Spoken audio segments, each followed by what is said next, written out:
Ladies and gentlemen, welcome to the show. I am your host, Matt Morris. Right now, we are live on Rumble, Matt Morris TV, and YouTube, Matt Morris TV. Everybody, thank you for tuning in tonight, folks. The complete and total implosion of the Democrat Party is currently unfolding right before our eyes, right this very moment, all because of this Senate deal, which is now officially set to reopen the federal government. Really, right now, the Democrats are pretty much ripping themselves apart, as you might have noticed. Everybody's talking about it right now. And what is going on within the Democrat Party at this very moment can really only be described as a civil war. And that is how everyone is describing it.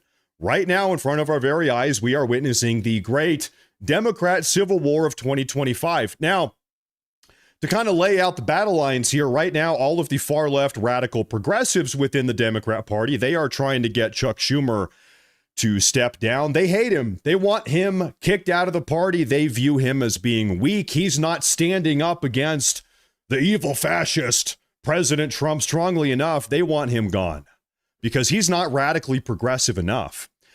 Now, in the House of Representatives, the Democrats have a leader. He's House Minority Leader. His name is Hakeem Jeffries, and Hakeem Jeffries today is in a little bit of a pickle. He's in a little bit of a snafu or a quagmire, so to speak. You see, Hakeem Jeffries has been caught red-handed today, effectively playing coverage for Chuck Schumer, lying on behalf of Chuck Schumer. And this information is just coming out. He's been lying to his own party. Hakeem Jeffries has today been caught lying to his own party, lying to his own radical progressive constituents. And so today, that is what we are going to be shining a light on. Hakeem Jeffries is in some hot water, so to speak. Now, beyond that, we're going to talk about the entire crisis inside of the Democrat Party as well, as it relates to this government shutdown, this deal in the Senate to end the government shutdown. But Hakeem Jeffries, he has been caught red-handed lying to his own party. And so this is, admittedly, frankly, this is kind of a complex topic that we're going to be covering today. There's a lot of nitty-gritty moving parts. So everybody, put on your thinking caps today. Pay attention, because we're going to piece all of these moving parts together. Things are not looking good for Hakeem Jeffries. Now, folks, to kick off today's show, to really start today's story, we need to talk about Democratic Congressman Khanna and what he had to say. He levied some criticisms against Chuck Schumer earlier today. Take a look. You've called on Senate Minority Leader Chuck Schumer to step aside. You say he's no longer effective as a leader. Explain this for our viewers, because he did vote against this compromise that you oppose. Why are you mad at him? Jake, you've covered politics a long time. Yes, he voted no, but 8 senators who said they consulted him daily go and vote yes.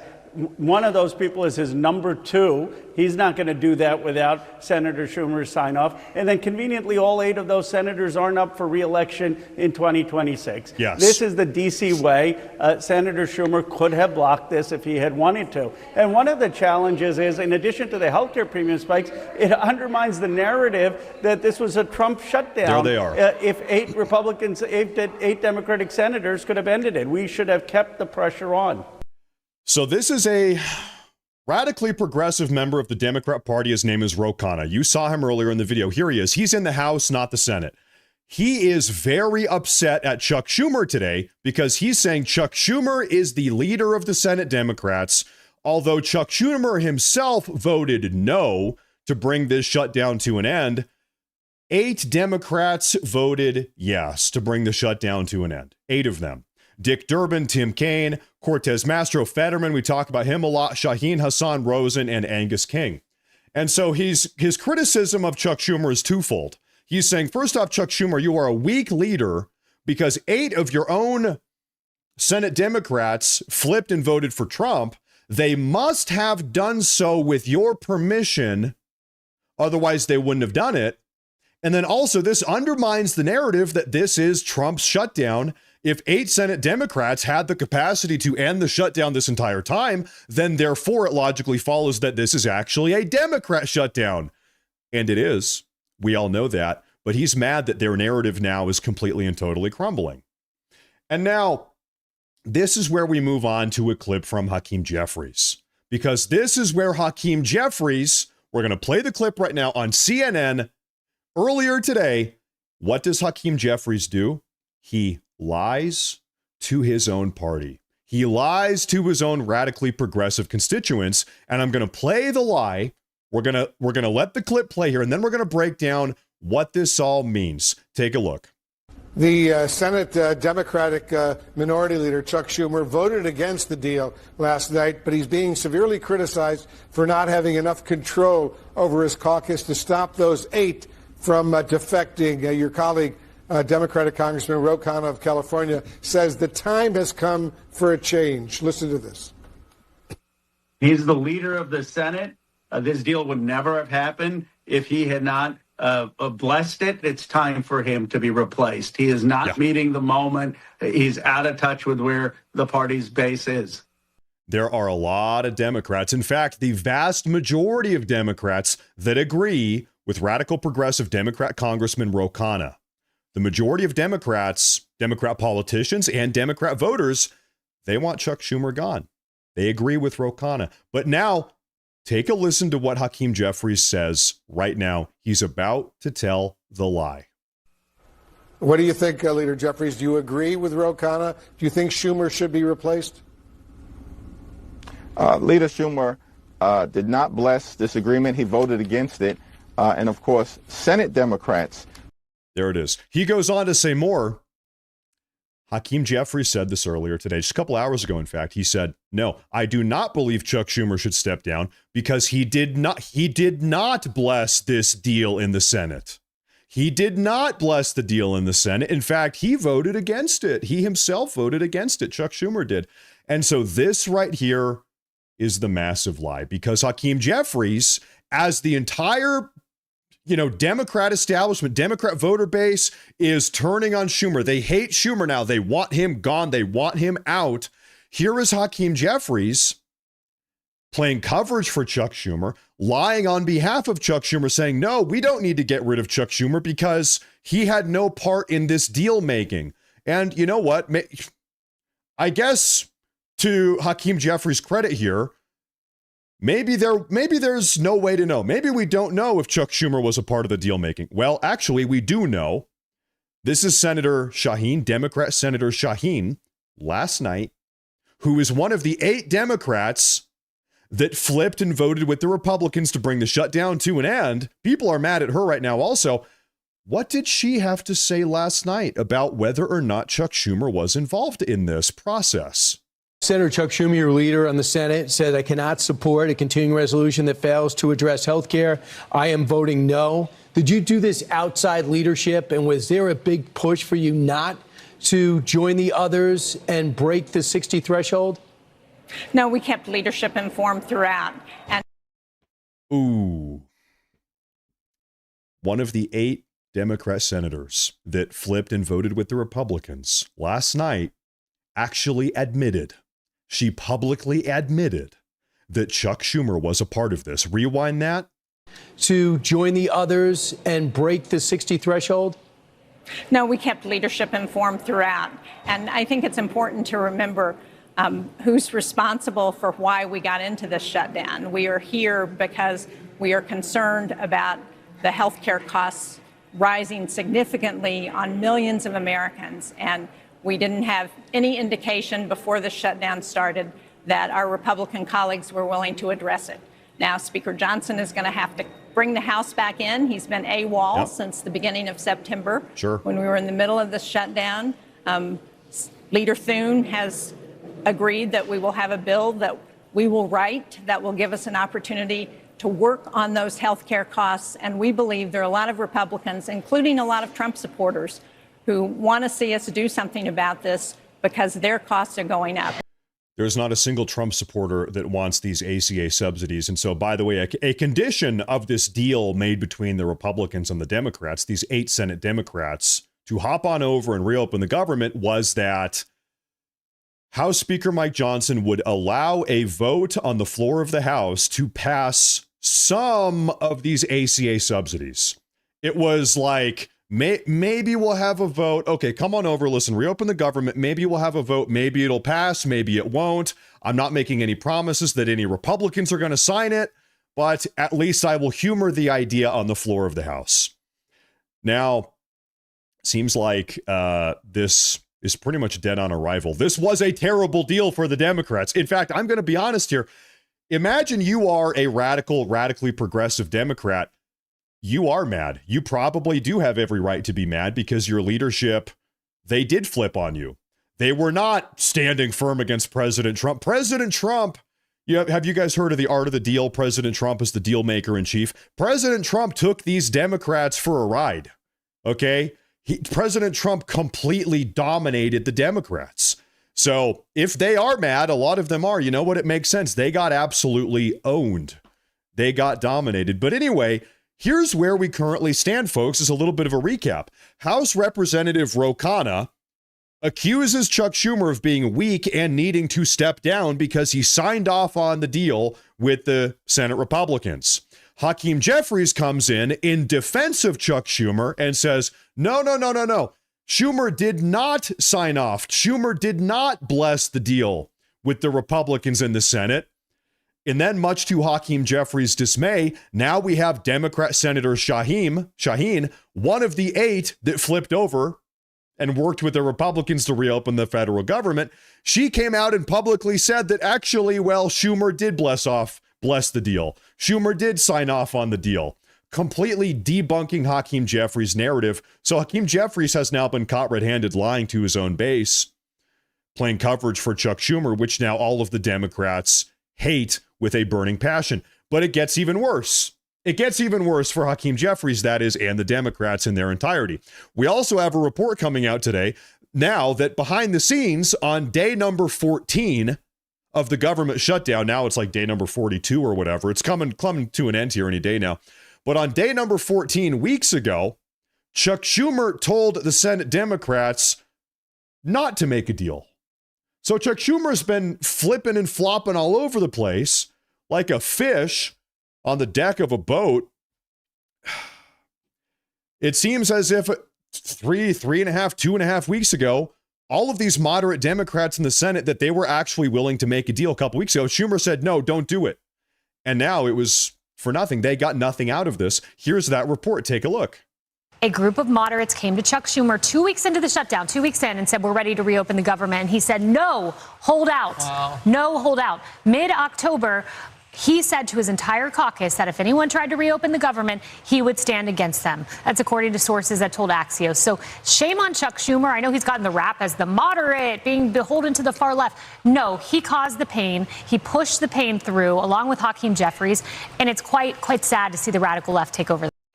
It is nuts. I mean, right now, if you are Chuck Schumer, you have no allies other than Hakeem Jeffries, who might be the stupidest person in our federal government, frankly. He's a total moron. Imagine you are Chuck Schumer. You entirely manufactured this shutdown. You put God knows how many Americans in harm's way, food stamps, Americans going without pay, and you did it all for nothing. After 40-something days, your entire plan crumbles. You have to privately break bread with the Republicans to bring an end to this, and now your own party hates you. You accomplish nothing, and now everybody in your own party hates your guts. And now we have the fact that now we've got the information that, yes, in fact, you did manufacture this entire process. Just absolutely catastrophic for Chuck Schumer. And now Hakeem Jeffries is also implicated in the entire process because, like I've said a moment ago, now, as of today, he's been caught lying and playing coverage for Schumer in the most easily debunkable of ways. Today, Democrats are expressing outrage over the deal to end the shutdown, with Democrats calling other Democrats defectors. Ooh. Common sense cannot keep track of the hate. The people who are supposed to be funny are filled with rage. The people who are supposed to be rational are suddenly unreasonable. It was always understood that Democrats hate Trump and hate Trump voters. Now they hate each other. What kind of party is that? Who wants to attend that party? They are ripping themselves apart. I have to say, for me, I don't know, probably for a lot of you as well, it has been a very entertaining 2 or 3 days now. All of this drama and chaos and mayhem going on inside of the Democrat Party. I feel like I'm sitting here with a bucket of popcorn and I'm just like eating popcorn. I'm like, what, really? Hakeem Jeffries said, what? Chuck Schumer said, huh? Elizabeth Warren, then she said, what? And I'm just sitting here. I'll pop open a beer. I'm eating popcorn. They are ripping themselves apart. And man, it's entertaining to watch. When they saw thousands of Americans stuck in airports over the past few days, did the Democrats think they were on to something? They kept saying the shutdown was all about Obamacare, but they kept acting like they don't care. Remember, fighters love passion, haters love bashing. And in the wake of the shutdown winding down, Newsweek, Washington Post, and the New York Times all wrote opinion pieces damning the Dems, with headlines like, quote, this may be the end of the Democrats, and, quote, theater of obstructionism more important than policy. Common Sense thinks the lefty legacy publications need not enter the fray. The Democrats will hate themselves out of business. And that is exactly what is happening. Now, I will tell you what, folks, as a little bit of a reminder, just think back 3 or 4 days ago, as this government shutdown was ongoing. When the government was shut down, it's day number 38, 39, day number 40. What are we hearing from the Democrats and pretty much the entirety of the mainstream media? We are hearing that this is a Republican shutdown. The Republicans shut down the government. The evil President Trump, he shut down the government. Well, as it would turn out, all of that was just classic radically progressive gaslighting, lying, and emotional manipulation, because as it would turn out, and this is something we were talking about every single day on this broadcast here, for those of you that tune in all the time on Rumble and YouTube, as it would turn out, actually, all it took for the government to reopen was 8 Democrats in total to hop over and vote to reopen it. Actually, there are 47 Democrats in the Senate, 53 Republicans in the Senate. 14 or 15 times in a row over the course of 40 days, we saw 52 of the 53 Senate Republicans voting reopen the government, whereas only 3 out of those 47 Senate Democrats were voting to reopen the government similarly. So yeah, all it took was another 5 of them. All it was going to take was 5. And then lo and behold, the second we got 5 more Democrats to hop on over and reopen the government, whoa, the government reopened. Who could have predicted that? So once again, classic radically progressive gaslighting, manipulation. There's another word for that. It's called lying. They were lying to the American people. And they were really in the process ruining American lives. Now, there was 1 Senate Democrat. Well, really, there were 3 Senate Democrats in total throughout the entire process that were trying to get the government open, to their credit. But Fetterman was probably the most outspoken. Listen to what Fetterman today, he said this afternoon. Take a look. My party's always been opposing shutting our government down. And I'm not sure why it's controversial now to devote these things. And I refuse to put all these people in the middle of this political kinds of brinkmanship. And so, folks, Fetterman has been outspoken. Who here saw the video that I uploaded earlier today on YouTube and Rumble talking about Fetterman? As things currently seem, the rumor mill is swirling. They're churning out information. Everybody's talking about it today. Word on the block is that Fetterman is either going to abandon the Democrat Party and become an independent, or become a Republican altogether. Now, Fetterman is not up for re-election, as far as I understand, until 2028. So it might not happen today. It might not happen tomorrow. But Fetterman, word on the block right now is that Fetterman, come re-election season in 2027, going into 2028, he might not be campaigning as a Democrat, because he has drifted. Well, I was going to say because he has drifted so far from the Democrat Party. Backward. That's backwards. The Democrat Party has drifted so far from him. I said this in the video earlier today. Fetterman, for better or for worse, Fetterman really is kind of a throwback almost to these 1990s, early 2000 style of Democrats, where they weren't as, not that they were perfect, but at least they weren't as radically progressive. They weren't insane. They weren't as anti-American, at least as they are now. I mean, good Lord, the Democrat Party. You want to talk about America first, Donald Trump? Let's talk about America last. That is what the 2025 Democrat Party is. And so Fetterman, he is kind of a throwback to when the Democrats, at least they claimed to be the party of the working class, the party of the average blue-collar American worker. And like I said, for better or for worse, his party has moved on beyond that. His party is no longer the party of the blue collar worker, of the working class. No, the Democrat Party is now the party of illegal aliens and Tren de Aragua and Antifa. That is where the Democrat Party is these days. And so rumor has it he's hopping over to the Republicans, or at least he's going to become an independent. Now, we hear an interesting take from Senator Markwayne Mullin about what happened. He's a Republican, about what happened in this negotiatory process to bring the shutdown to an end. But first, I do want to take a look at one massive super chat on YouTube. This is PDX67R. He says, thank you, veterans and Matt, for exposing their lies. Stupid me. I didn't even mention Veterans Day so far. Folks, today's Veterans Day. I was so into the broadcast here, I forgot to even mention that. Hello, shout out the veterans. Thank you, the veterans. It is Veterans Day. Let's get a shout. Everybody post a thank you to the veterans in the Rumble chat and the YouTube chat. I've neglected to mention that even today. So thank you for that reminder, by the way. Thank you. Shout out the veterans. That's right. And of course, he's got all the military SEALs behind him back there. Air Force, Marines, all of them. Okay, so no, good reminder. Thank you very much. I appreciate that, and I appreciate the veterans. Take a listen to what Senator Markwayne Mullin had to say earlier this afternoon. I think what happened, though, that a lot of people aren't paying attention to, is President Trump out-Trumped them. He made a brilliant statement and kind of took the fight out of them when he said, hey, instead of us giving the premium tax straight to these insurance companies, let's give it to the individuals.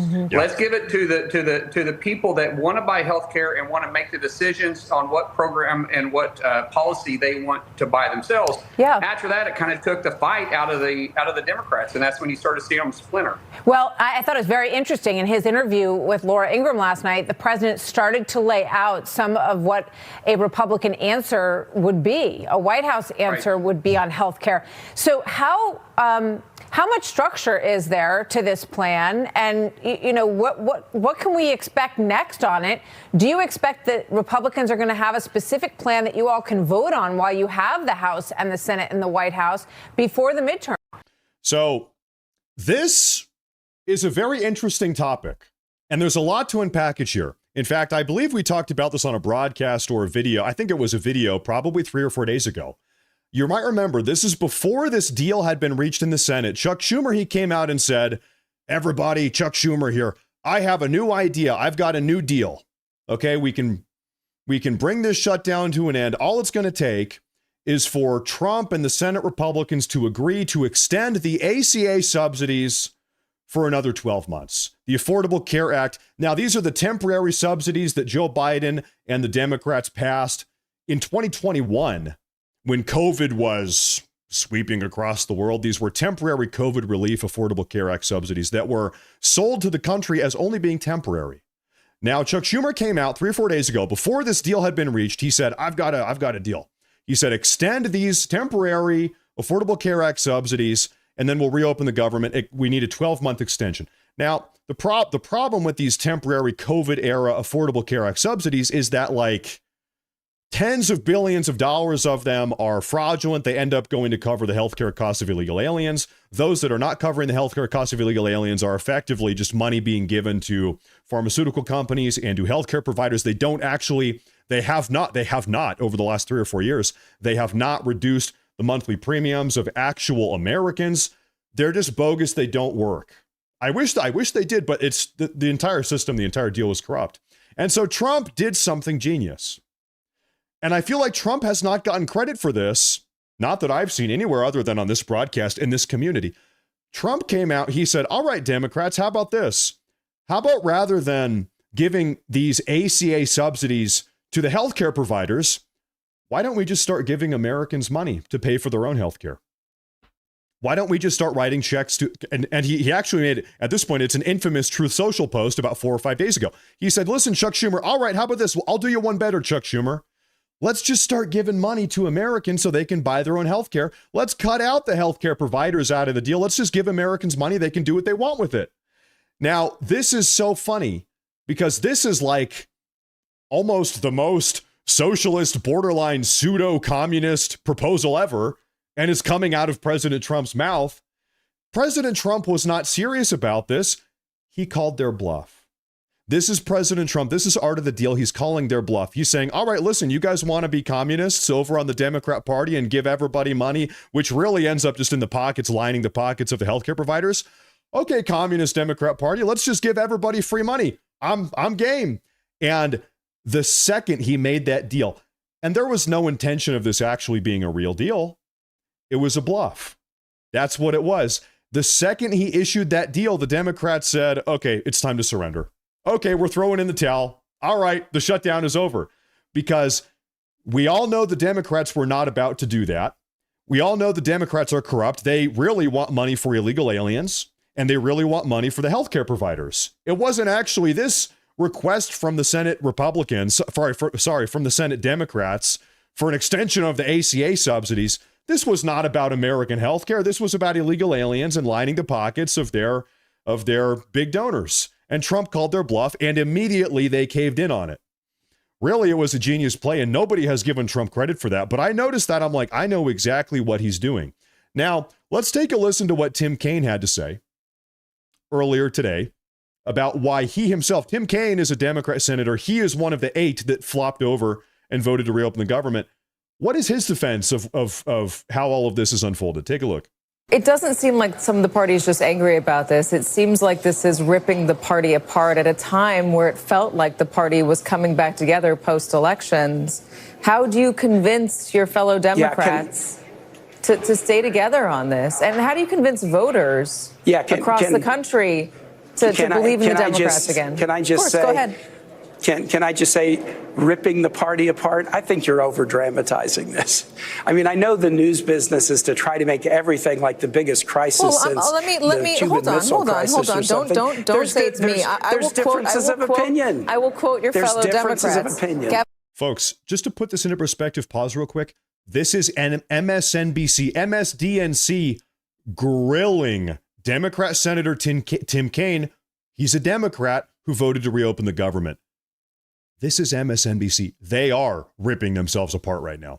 Gavin Newsom calls it pathetic. Hakeem Jeffries, complete BS.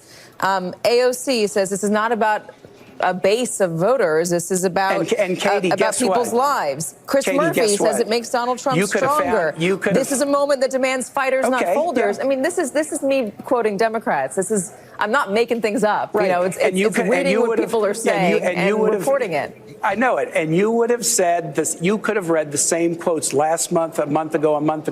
Will Rogers, 100 years ago. I don't believe in organized politics. That's why I'm a Democrat.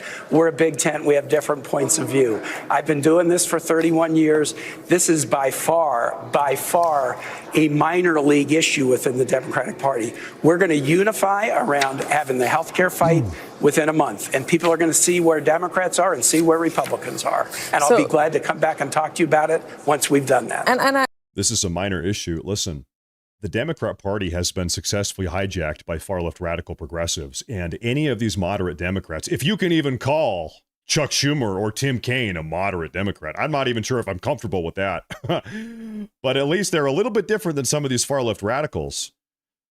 I think they do not understand just how messed up their own party is. In fact, you know what? I think a lot of Democrat voters themselves, some of them don't understand just how far left and radically progressive the party has become.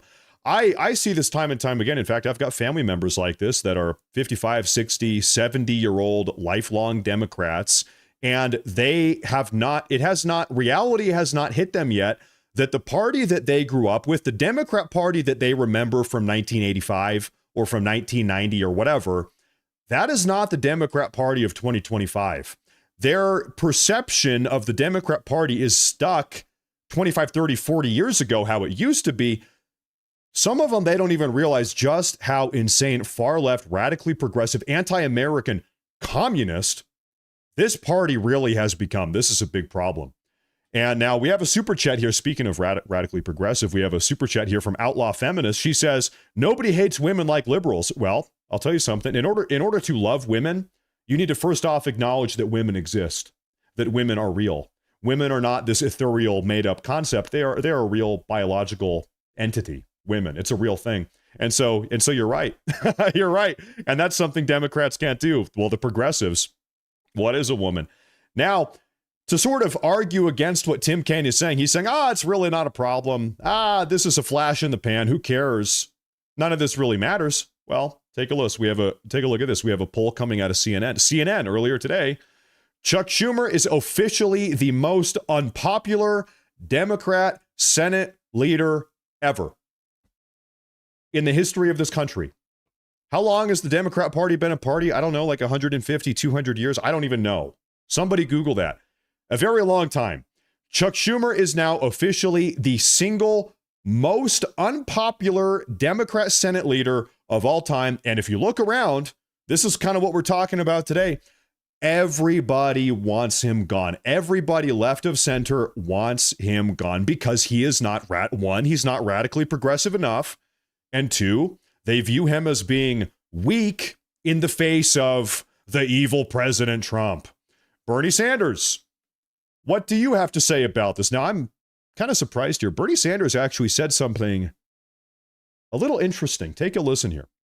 Look, what you got right now, Chuck Schumer is part of the establishment.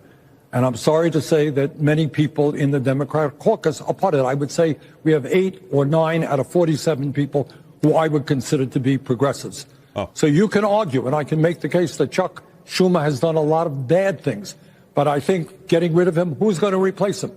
Who is going to replace him? The issue right now is doing primaries, getting people involved in the political process who are going to create a government and an economy that works for everybody, who have the guts to take on the oligarchs. So I think we need to take on the Democratic establishment all over this country. The oligarchs. How many, listen, those of you that are older, how long has he been ranting and raving about the oligarchs? The oligarchs. Just a little fun fact. Almost 3 times as many billionaires donated to the Kamala Harris 2024 campaign than donated to the Donald Trump campaign. Feel free to fact check me on that. It's like 2.5, almost 3 times as many billionaires donated to the Kamala Harris 2024 campaign. I'm not lying about that. So you want to talk about the party of the oligarchs, of the oligarchy? the oligarchy. I'm sorry. Yeah, we all know what's going on here. But anyway, Bernie Sanders, he said something very curious. He said, yes, Chuck Schumer has done so many terrible things. He's terrible. Chuck Schumer is terrible, but we can't replace him yet because who's going to replace him? So this is almost a more, I guess maybe you can call him, this is almost a wise progressive take. Yes, Bernie Sanders is radically progressive. Yes, he thinks we need to get rid of Chuck Schumer, but he has the wisdom. He's an older man. He's got the wisdom that an older man has. He said, yes, he's terrible, but we can't afford to get rid of him yet because we don't have a replacement. So this is Bernie Sanders' wisdom. He's saying, yes, we got to get rid of him, but not yet. That's where he differs. Not yet, because we don't have somebody to replace him. Now, interestingly, there is somebody. Listen, Chuck Schumer is up for re-election in 2028, three years from now on the nose. And everybody's talking about one person specifically replacing him. Who is going to be replacing Chuck Schumer in 2028? Almost entirely likely, Alexandria Ocasio-Cortez, because she is from New York. Remember, she's a House representative from New York, and for better or for worse in this case, the Democrat electorate, the Democrat voter base, the entire party has become radically progressive. We all know that. And AOC herself is radically progressive. To be fair, credit to her, her poll numbers, she's polling very well. She's got a ton of support amongst the Democrat electorate. They love her. She's a radically progressive. The party, all the voters are radically progressive. It is incredibly likely, if I was at a Vegas betting table right now, if I was on Polymarket, I would put money on AOC dethroning Chuck Schumer in 2028. Granted, he doesn't, well, that's assuming he doesn't resign before that or step down or, not seek re-election. Who knows? I think Chuck Schumer's in his mid-70s. He might not even seek re-election. He might be looking at the writing on the wall right now and say, you know what? Chuck Schumer here, you know what? The party has moved on without me. I'm done. I'm going to go retire. But to push back on that, Chuck Schumer, he's the type of guy. He's addicted to power. Chuck Schumer is one of these guys. He loves power. He's addicted to the power. So maybe he's not going to resign. Maybe he's not going to step down. Now, we had an interaction about this entire dynamic. Good Lord, how long is this? Scott Jennings on the CNN panel last night talking about this entire dynamic. Take a look at this. God, with all respect, you cannot put on the American people that Democrats were the one that were hurting people, making this plight. Who was casting the votes against opening the government? Democrats or Republicans? Who was casting the votes? Scott, who was wanting to cut SNAP benefits? Nobody. And who was playing up SNAP SNAP benefits after 2 courts ruled that it was unallowed? Republicans voted to fund SNAP 15 times. Democrats voted to defund it 15 times. And now it took, and we had to get 8 to join us. You talk about the Affordable Health Care Act, okay? It's terrible. Landmark legislation is not perfect. We understand that Democrats, Republicans, independents, 70% of Americans, not Democrats, not just independents, 70% of Americans believe that they should increase those subsidies past the dead mark of December, the COVID era subsidy benefits. So it's a huge, huge thing that Democrats, Republicans, 70% agree with. And yesterday I heard 80. Yesterday I heard that number. It was from some similar far-left Democrat. 80% of Americans nationwide, we want the subsidies. The ACA. No, we don't. Who the hell wants an extension of these temporary COVID-era ACA subsidies? Have they done anything to reduce premiums or healthcare costs for Americans? No, nobody wants these. And today, yesterday it was 80%. Today I'm hearing 70%. It was 70% of America. No, nobody wants these. Everybody knows that these are bunk. They're a scam. Look, when it comes to the government shutdown, I was of the persuasion that to go for it, I didn't really get it. Democrats wanted a fight. They got a fight. Chuck Schumer, back in last year, didn't fight. He got a lot of flack for it, particularly in his home state of New York. So they wanted a fight, but they found a fight that was worth fighting with talking about the Affordable Health Care Act. People were with them. Democrats were leading in the polls. We won big on Tuesday. That's what it was for, right? It was for the election, right? Well, I think we should have kept going. What I don't understand, and which I would love others to help me out understand, I don't understand why we caved so soon when the American people, it seemed to be on our side. Because the election ended. You just said it. It was for the election. The election ended. The shutdown was about the election. Is that true? Yes or no? This manufactured shutdown by Chuck Schumer and the Democrats, they manufactured this shutdown in order to try to help them win the elections on Tuesday, 1 week ago. Now, I just have to say something real quick, folks. Excuse me here. I do want to mention real fast, if you're new to the show, please make sure to like and to subscribe. It really does help a lot. I need to remember to say that. I'm so bad at promoting myself. Like, subscribe on Rumble and YouTube. In fact, if you stick around till the end of today's show, I have a special surprise for you guys at the end of today's broadcast. I think you're going to like it. It's going to be pretty funny. We're going to do something special. But anyway, listen, these elections on Tuesday, a week ago now, this was not some monumental watermark victory for the Democrats, okay? In Virginia, which has been governed by Democrats for 16 out of the last 20 years, it's a blue state. Guess what? A Democrat won. Nobody is surprised about that. In New Jersey, which has been governed by Democrats for the last 12 years consecutively, it's a blue state. Guess what? A Democrat won. It's not exactly shocking. In New York City, which has consecutively had Democrat mayors for the last 12 years. And before that, it was Bloomberg, who's now an independent. He's not exactly a Republican. But anyway, it's New York is deep blue. New York City is deep blue. We all know that. Guess what? A Democrat won. In this case, a Ugandan communist. It's not exactly surprising. This is not some epic steamroll victory, some shocking victory for the Democrats. What happened a week ago? I'm sick of everybody pretending like it is.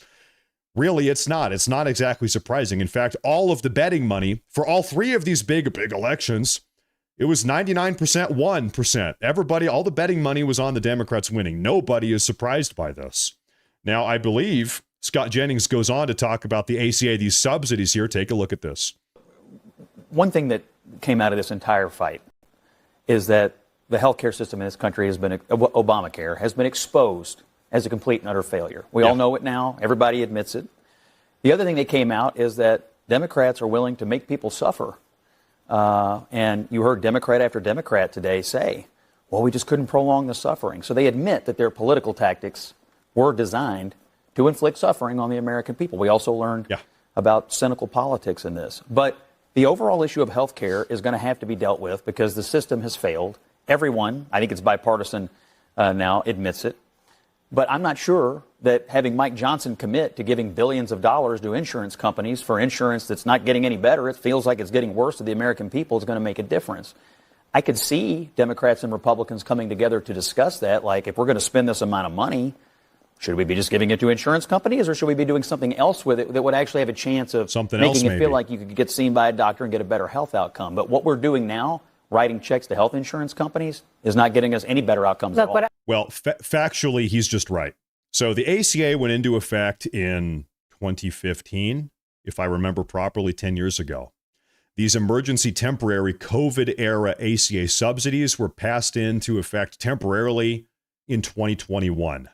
At any point in the last 10 years, when the ACA first was rolled out, or when the temporary COVID Biden-era ACA subsidies were kicked into effect, have healthcare costs at any point in the last 10 years gotten cheaper and more affordable for Americans? For literally anybody? No. The answer is no. It's been a total and catastrophic failure. And when you bring this up, if you say this, like if you're at Thanksgiving, if you were to say all of this, everything I just said to your, Democrat voting aunt at Thanksgiving a couple weeks from now, if you made these points to her, she would say, well, yeah, you're right, but that's because the Republicans. Hold up, wait a minute. What do you mean the Republicans? It's called the Affordable Care Act. This is Democrat legislation. These are Democrat subsidies. What do you mean? Well, the Republicans, they messed everything up. That's the immediate response, because it is undeniable that the ACA and these subsidies have not reduced healthcare costs for anybody. So they have to have this cope. They have to, do some type of mental gymnastics. Well, I don't know. It's the Republicans still somehow. Okay, can you explain that to me? No, shut up. No, shut up. You're racist. That's how the conversation goes every single time. Oh, I don't know. You're racist. Shut up. That's how it goes. So it's just ridiculous. The ACA has been a complete and total failure. Now, this, ladies and gentlemen, I'm about to put a smile on your face. I'm going to play this clip here from earlier today featuring House Speaker Mike Johnson.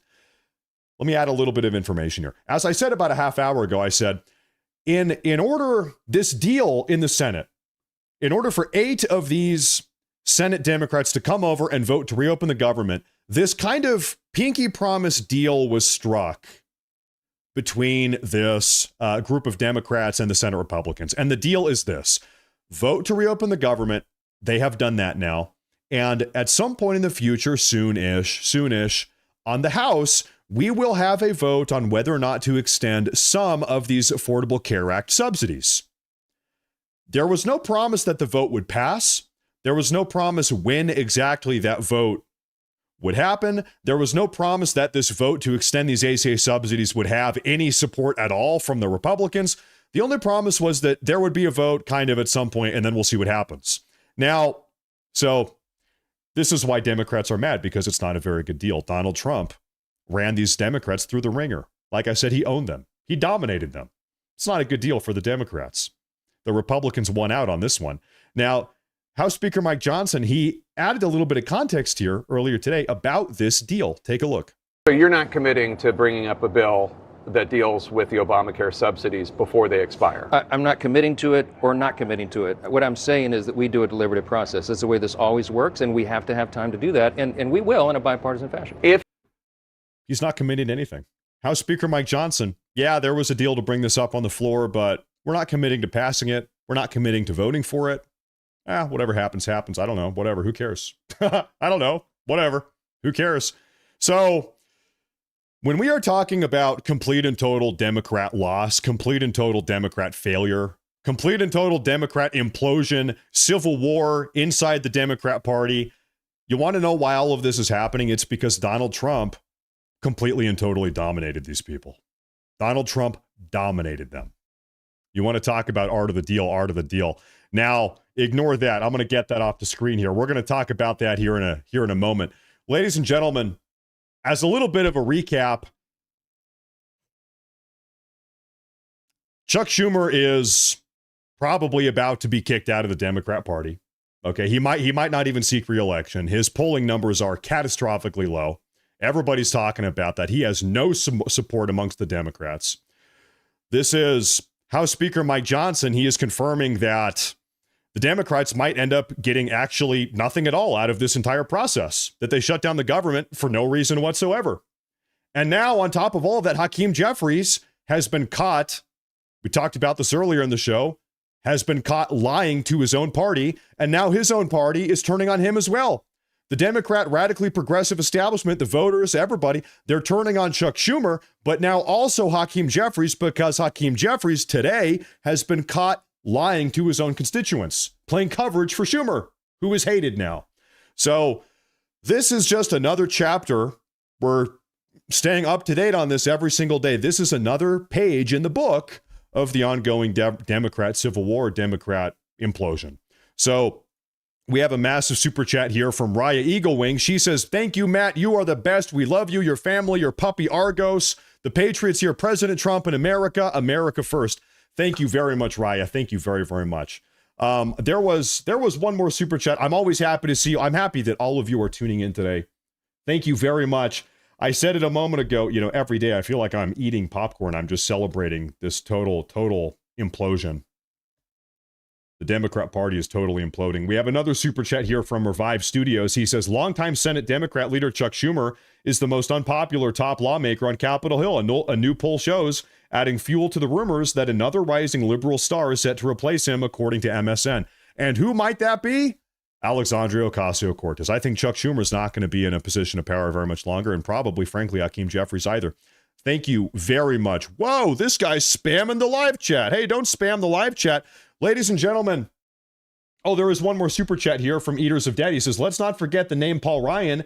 ACA is not just Obamacare, it is Obama Ryan Care. Ryan is as much of a Paul Ryan, thank God he is gone, as much of a rhino as you can possibly be, and a traitor to President Trump. Paul Ryan in Trump's first term did every single thing he could to undermine and subvert and kneecap President Trump's America First agenda the first time he was in the White House. Thank God Paul Ryan is gone. Thank God the Republican Party has moved on beyond people like Paul Ryan. Thank God. Well, generally speaking. Ladies and gentlemen, that is going to be a wrap up for today's broadcast. I want to thank you all very much. That's going to be a wrap up for the show. Make sure to like and subscribe. However, we are going to continue the show for about another hour over on Rumble. We're going to do a Rumble exclusive. One of my favorite YouTubers, Tyler Oliveira, uploaded a video. He went to India. We're going to watch this together. He went to India and he was culturally enriched. There's a festival in India where they celebrate cow poop. I've been meaning to watch this. We are going to exclusively watch this video together over on Rumble. So I'm going to wrap up the YouTube broadcast. Everybody, thank you very much for tuning in on YouTube. We'll be back tomorrow, same place, same time on YouTube. Thank you all very much. And now we're hopping over to Rumble to exclusively watch this absolutely insane Indian video. Rumble, Matt Morris TV on Rumble, Matt Morris TV, Matt Morris TV on Rumble. I'll see you there. If not, I'll see you tomorrow on YouTube. Thank you, everybody on YouTube. God bless. Stay safe. And I'll see you next time.